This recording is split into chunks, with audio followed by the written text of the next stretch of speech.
여러분 안녕하십니까? 수요일 오전 주요 뉴스 전해드리겠습니다. 8월 24일 뉴스 브리핑 시작합니다. 2016 브라질 리우데자네이루 올림픽을 마친 대한민국 국가대표 선수단이 귀국했습니다. 선수단은 인천국제공항 1층 밀레니엄 홀에서 해단식과 함께 기자회견을 열고 올림픽을 마친 소감을 밝힙니다. 실시간으로 전해지는 해단식 현장 보고 계신데요.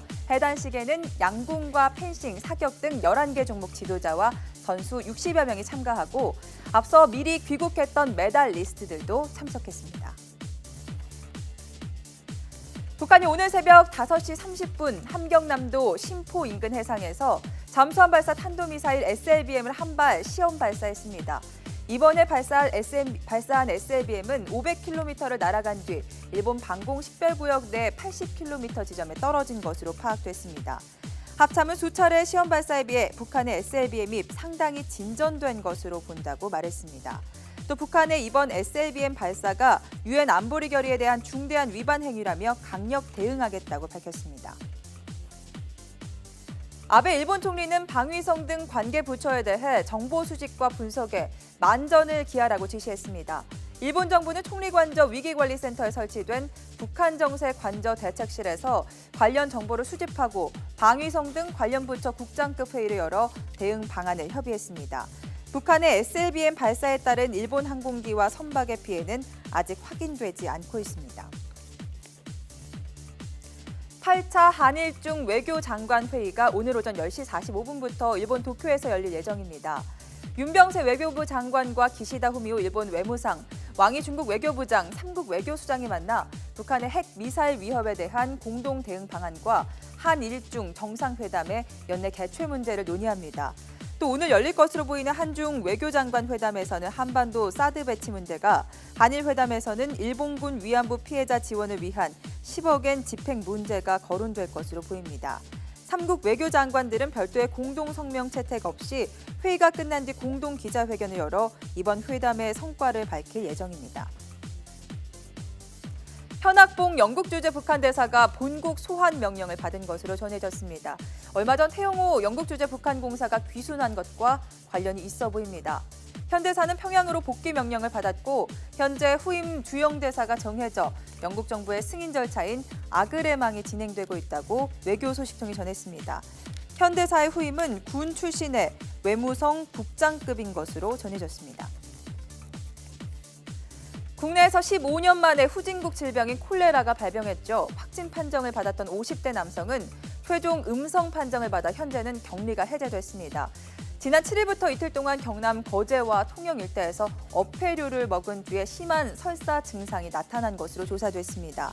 보건당국은 정 씨가 어패류를 먹은 횟집과 시장을 대상으로 감염 원인 조사를 벌이고 있습니다. 정 씨는 올해 해외여행을 나간 적이 없는 것으로 확인됐습니다. 그렇다면 국내에서 콜레라가 발생했다는 건데 이는 지난 2001년 이후 처음 있는 일입니다. 이제 현재는 치료 증상이 다 완화가 돼서 퇴원하고 집에서 자택에서 격리 치료 중입니다. 농어와 전복을 다량 섭취하셨다는 그러한 진술을 하고 계셔서 저희들이 경남 거제와 통영시 보건소에 각각 이러한 사항을 통보를 한 상태이고요. 이렇게 바다에서 건져 올린 어패류가 상하고 15년 만에 콜레라가 발병한 건 폭염 때문에 이 바다가 뜨거워진 것과도 관련이 있습니다. 지난 2001년 전국적으로 콜레라가 유행했을 때도 이상기온과 홍수, 적조 현상이 있었는데요. 한반도를 에워싸고 있는 뜨거운 바다의 실체는 인공위성 영상에서도 뚜렷하게 확인됐습니다. 육지보다 늦게 데워진 바다의 고온 현상은 다음 달 초까지 계속되면서 그 피해가 눈덩이처럼 커질 것으로 보입니다. 함영건 기자의 보도입니다. 무더위에 바닷물이 뜨거워진 상태가 연일 계속되면서 떼죽음을 당한 겁니다. 인근 양식어장에서 폐사한 물고기를 통영시에서 거두고 있는 겁니다. 전국 곳곳에서 어패류 떼죽음을 낳고 있는 바다 고온 현상. 바다가 얼마나 뜨거워진 건지 지난 5년 평균 온도와 비교했습니다. 부산과 통영 부근의 해수면 온도는 5도, 서해 어촌도 근해는 4도 정도가 올랐고 동해 포항 앞바다는 약 7도 상승했습니다. 예년에 찬물이 올라오는 용승 현상으로 동해 연안의 해수온이 낮았던 점을 고려해도 이례적인 온도 상승폭입니다. 인공위성 데이터로 올해 8월 들어 해수면 온도 변화를 살펴보겠습니다. 지난 35년간 평균에 비해 얼마나 온도가 달라졌는지를 색상으로 나타낸 건데요. 짙은 붉은색일수록 온도가 많이 올랐다는 의미입니다.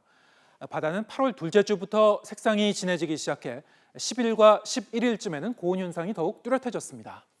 이달 중순에는 한반도 주변 해역에 거대한 고온 벨트가 만들어진 사실을 확인할 수가 있습니다. 해양 생태계에는 이상 징후가 나타났습니다. 대형 독성 해파리인 노무라 입깃 해파리의 출현도 동시다발적으로 늘어났습니다. 지난 열흘 동안 완도 바다 양식장에서는 전복 2,500만 마리가 폐사했고 여수 양식장에서는 69만 마리, 통영은 100만 마리 가까운 어류가 죽은 채 떠올랐습니다. 올해는 유난히 맑은 날이 많아 일사량이 많았고 기온과 수온이 상승하게 되었습니다.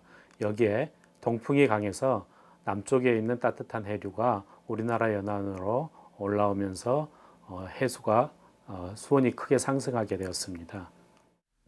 기상 조건과 해류까지 맞물려 나타난 올해 바다 고온 현상이 내년에도 재현될지는 단언하기 어렵습니다. 50년 이상 장기간으로 따져볼 때 우리 바다의 해수면 평균 온도는 불규칙하면서도 완만한 상승 추세를 보여왔습니다. 하지만 바다는 육지보다 열을 더 오래 잡아두기 때문에 폭염이 지나갔을 다음 달 초까지도 어패류 폐사와 적조 위험에 대한 경계를 늦출 수 없을 것으로 보입니다. YTN 함영건입니다. 폭염이 이어지면서 집단 식중독도 확산하고 있습니다. 서울 은평구에서 500여 명, 부산과 대구에서 100여 명을 비롯해 전국에서 모두 727명이 집단 식중독에 걸렸습니다. 학교 급식으로 제공된 음식에 이상이 있었던 것으로 추정됩니다. 보건당국은 시료를 채취해 정밀 검사하고 식자재 납품업체 등을 조사할 예정입니다. 우병우 청와대 민정수석과 이석수 특별감찰관을 동시에 수사할 검찰 특별수사팀이 오늘부터 수사 준비 작업에 들어갑니다. 윤갑근 대구고검장이 특별수사팀장으로 임명됐죠. 오늘 오전 8시 45분쯤 서울중앙지검으로 출근했습니다. 윤 팀장은 수사 시작 전 각오를 묻는 질문에 공정하고 신속하게 철저하게 수사해 진상을 파악하고 법과 원칙에 따라 엄정하게 처리하겠다고 밝혔습니다. 박근혜 대통령이 이르면 오늘 이철성 후보자를 경찰청장에 임명할 것으로 보입니다. 청와대 관계자가 강신명 전 청장이 퇴임하고 경찰청장 자리를 계속 비워둘 수 없다고 밝혔고 정영국 대변인 역시 관련 절차에 따라 진행할 것이라고 말했습니다.